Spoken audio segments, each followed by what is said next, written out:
Deklarata që bën xhiron e botës për shkak të peshës së tyre, por ka edhe nga ato që mjafton që një detaj i vetëm t'i kthej në një skandal të përmasave të mëdha. Një intervistë e yllit botror me origjinë shqiptare, Dua Lipa ka trazuar ujërat e opinionit publik dhe ka ndezur debate të forta. Askush nuk e priste që fjalët e thëna me aq pasion nga këngëtarja përpara kamerave të huaja të hapnin një kuti pamdore, pikërisht në vendin e saj të origjinës, duke vënë në rrezik një nga vilat e saj më luksoze në Shqipëri. Gjatë kësaj interviste, Dua Lipa foli me tone të prera dhe të vendosura kundër shkatërimit të natyrës.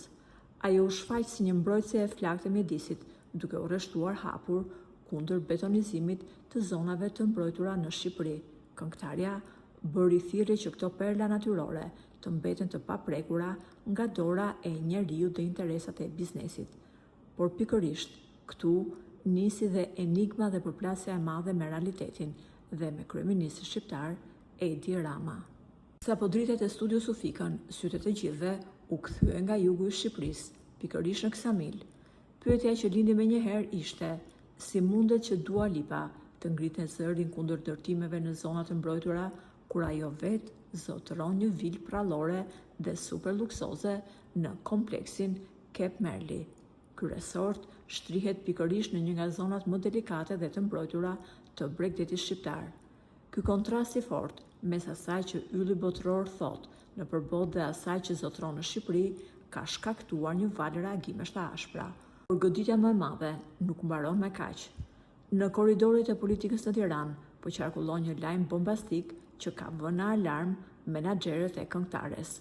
Thuhet se kryeministri Edi Rama, në kuadër të aksioneve të rrepta për pastrimin e Bregdetit dhe mbrojtjen e zonave të ndaluara, po mendon seriozisht të fusë në shëmbje edhe vilën e Dua Lipës në Ksamil.